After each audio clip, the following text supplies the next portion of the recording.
All right, we're rolling right along. So that brings us to item 9, the superintendent's report. Dr. Ross? Thank you, Madam Chair, members of the board. Happy New Year. Hope everyone has kept their resolutions of this 9th day. Really excited about the work that we're doing in School District 5 as it's driven by 3 questions of why we do this work, how we do this work, and what our outcomes are, our vision that we love and grow our students, our mission indicated by this umbrella of protection being focused on academic, social, and emotional growth and development. Madam Chair, members of the board, as we prepare for our cognitive visit next year, which actually starts processes of that this year with our accountability and accreditation, we look at our outcomes, and we're driven by our strategic plan and these outcomes of school climate, teacher, administrative quality, student achievement, and our goals, our strategies, and the gifted and talented.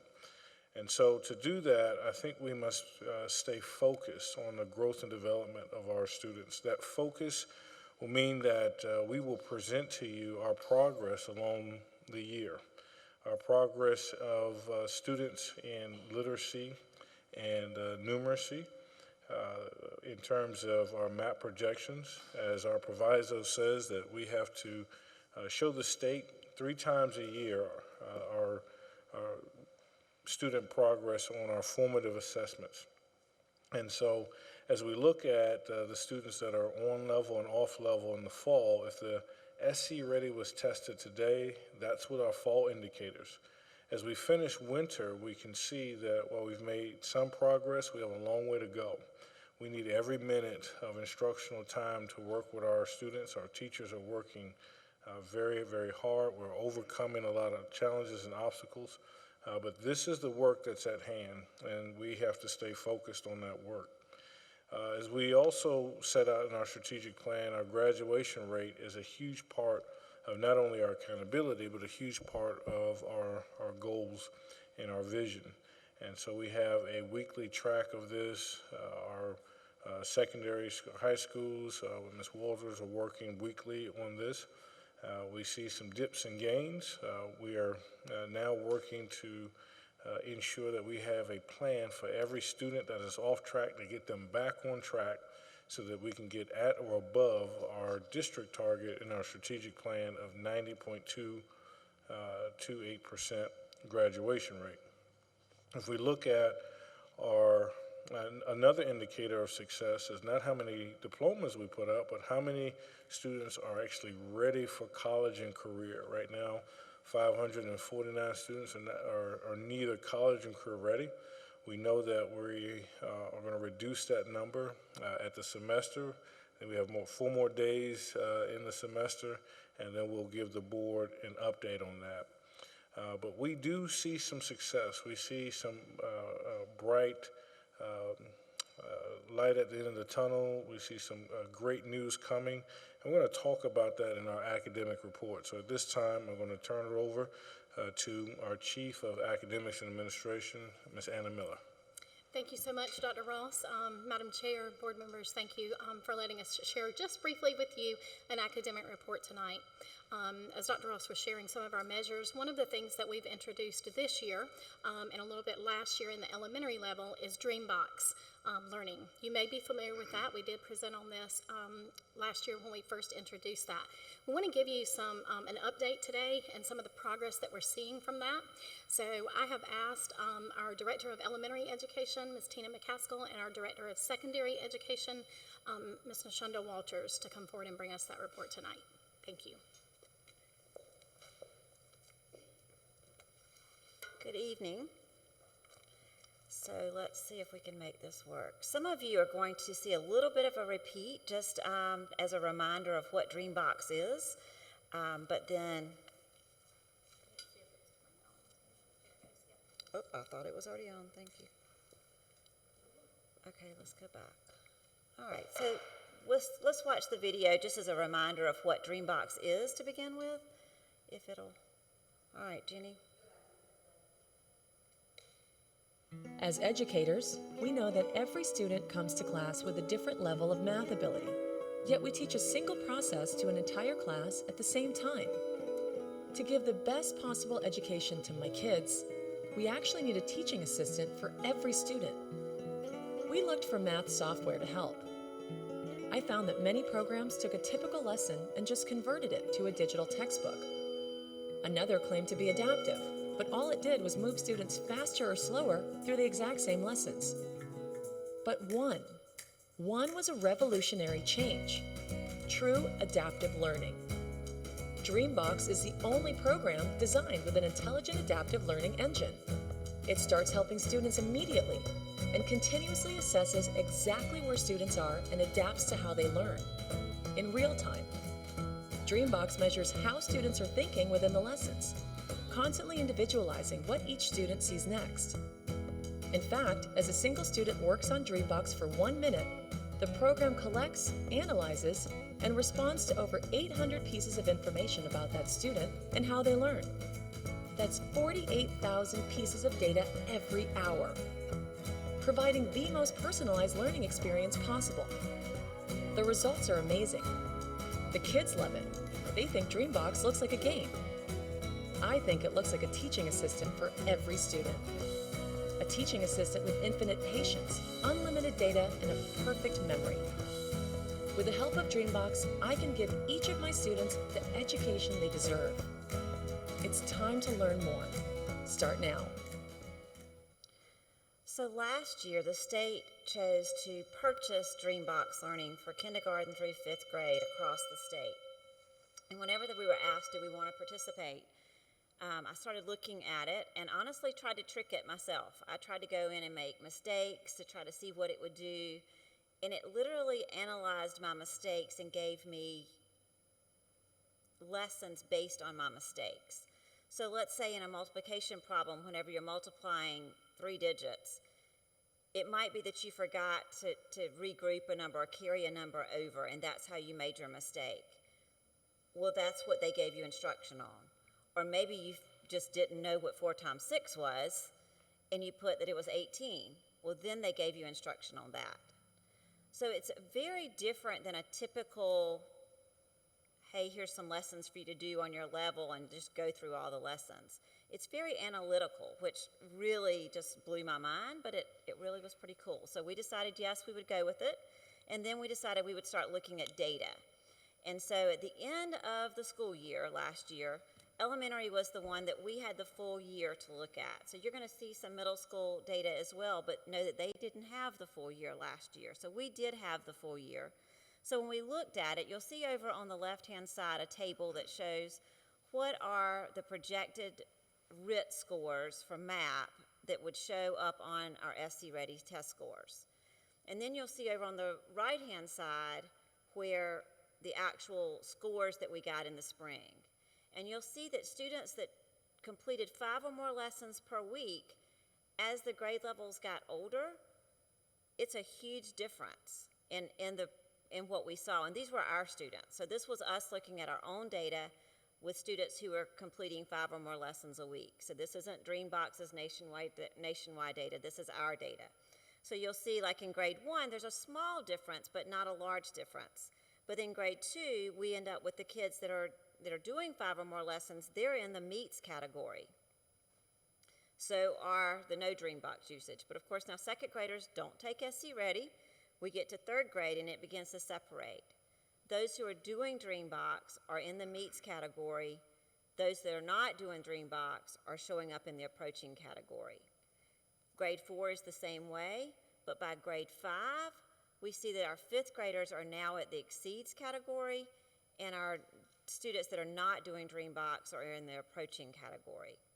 That was our own little research project that we did. We have one going on right now for winter data, and we'll be able to give you that information really soon. So that'll give us even more information. But that's just interesting to look at. So then we also looked at some other data just to see how many of our kids were actually meeting their growth target. And again, 55.6% of the users of Dreambox met their growth target versus 36.1% of the non-users. Now, whenever you look at that, you're like, that doesn't add up to 100%. That's because you've got some in there that are not doing quite 5 in a row, but the 55.6 are those that were doing 5 lessons or more. The 36.1 were not doing any lessons at all. So there's a little leeway in there for that. Next, you'll see just how much they grew. They grew by 1.17 grade levels. We really get excited when we truly have a full year of growth from students, but our Dream Box was showing over a year's growth last year. And then you see how much over 113% more if we completed 5 or more lessons.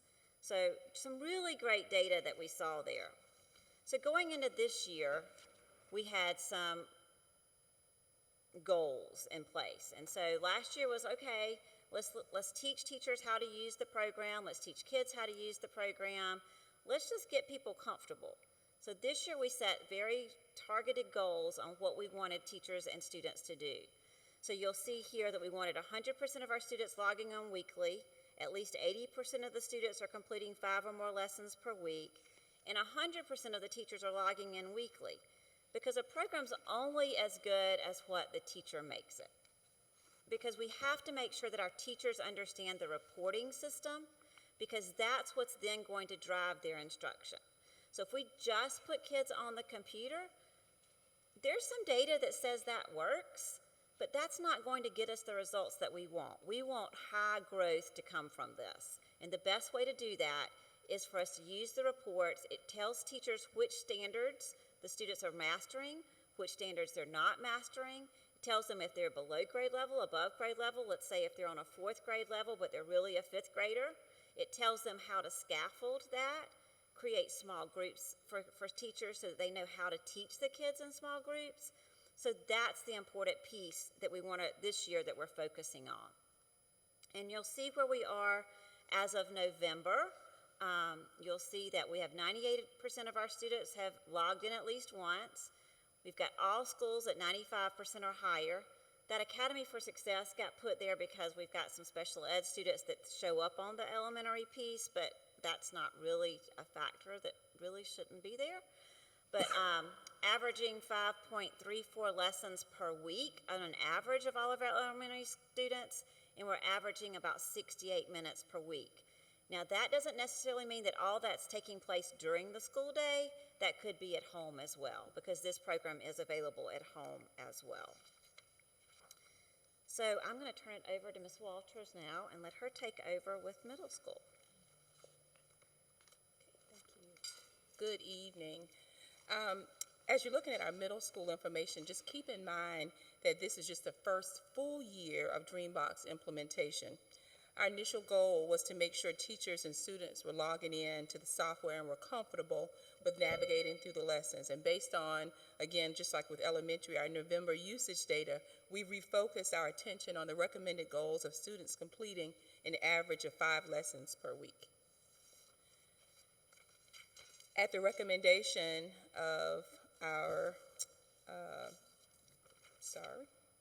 the standards gained feature records the impact of students' progression through DreamBox by calculating the number of standards that they've become proficient in while working through their lessons.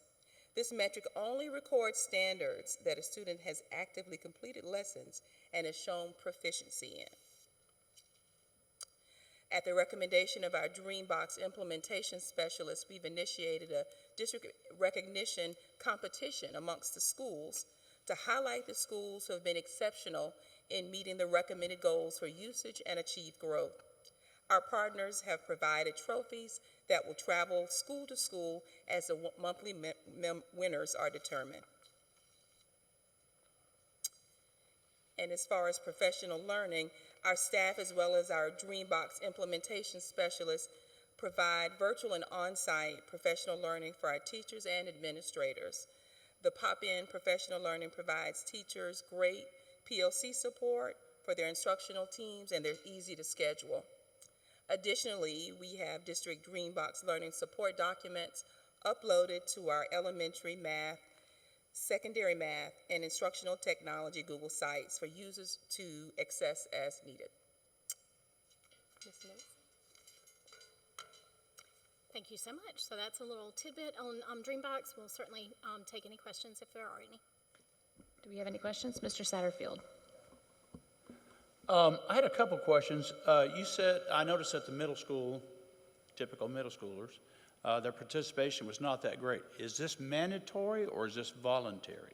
So as Ms. Walters and Ms. McCaskill said, it was provided for us by the state for elementary last year. Right. So at the beginning of the year last year, we said to them, hey, take a look at this, see where you can fit it in. We weren't sure exactly how to use it, how to get the best out of that. See if you like it, see if the kids like it, all of those things. It worked for us during that first semester. So at that point, we showed them the data that we had gotten that first semester. And that's when we started implementing those goals in elementary. Here's what we need to do. We felt like with teachers, they are the experts, they know what to do, they know when to do it, how to do it, and all of that. Every time we give them something new, it takes that little time of getting used to it and figuring out, how do I best use it? You heard them say we can do it at home, we can do it in the school. How does it best fit those kids? Where are they getting the most benefit from that? And so we have given this first semester as that same thing that we gave to elementary last year for our middle schools. Get to know it, play around with it. Let's look at the data that we can pull from that. And now we have those goals moving into that second semester. Right. But is the intent for the kids to do it after school? The intent, Like a homework assignment eventually, or as a resource for them?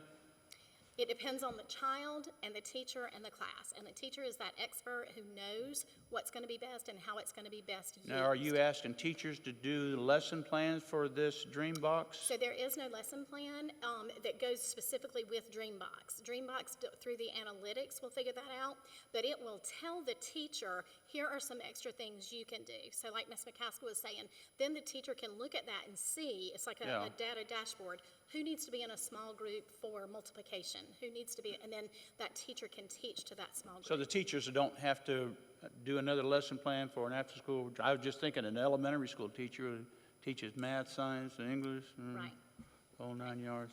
No, Okay. sir. There is Thank you. no additional work to do for lesson planning on the teacher's end. They just use that information in the lesson plans that they're already doing to enhance those and make those more effective. Right, thank you. Yes, sir. Does anyone else have anything? I can say, as a parent of 2 elementary school kids, they think that Dreambox is a game. So when we try to limit Chromebook time at home and we say, hey, you need to put your Chromebook up, they're like, well, we're doing Dreambox. We're playing a game. So I think that that's good. That's a great thing. We are seeing some good results. Thank you. Thank you. Thank you, Ms. McCaskill, Ms. Waters, and Ms. Miller for that update on Dreambox. I can echo the same thing in my house. We see that working. I think it's amazing the analytical tool that we have at our disposal to get adaptive and to get individualized information on our students. I will just end, Madam Chair, the superintendent's report with an update on our annual report. I know we're going to talk about that today, but we've identified through looking through with our executive team some challenges that we see on the horizon. And we've talked a lot about this, the growth in mental health issues. If you think about before COVID, 1 in 5 youth and teens had identified with some mental health issue. That is on the rise. That's increasing. And the growth of students who are not at grade level, so entering 3rd grade but are not at the 3rd grade, entering 4th grade and not at 4th grade, so on and so forth. And I think that's why adaptive tools like this gives those teachers an extra tool. But to see an 8th grader at the 1st grade level, no longer can we say, well, what happened in elementary school? Many of the times that student wasn't even with us in 7th grade. So we have to adapt with new strategies to ensure that we can move our students to proficiency. And as we will talk about tonight, the growth of student enrollment in Chapin and the growing facility needs of our schools in Irmo, including Dutch Fork. So these challenges give us opportunities. Increasing mental health services and having a district-wide strategy to address how to cool the temperature down through what's called social emotional learning programs, connecting every student with a trusted adult, engaging them in after-school programs, helping them with goal settings to engage them through through the process. And then creating a 5-year master facilities plan that will provide equity and access for all students in our district. These are the targets and opportunities that present itself, Madam Chair. And with that, that concludes the superintendent's report. Thank you, Dr. Ross. Does anyone have any questions for Dr. Ross's, the superintendent's report?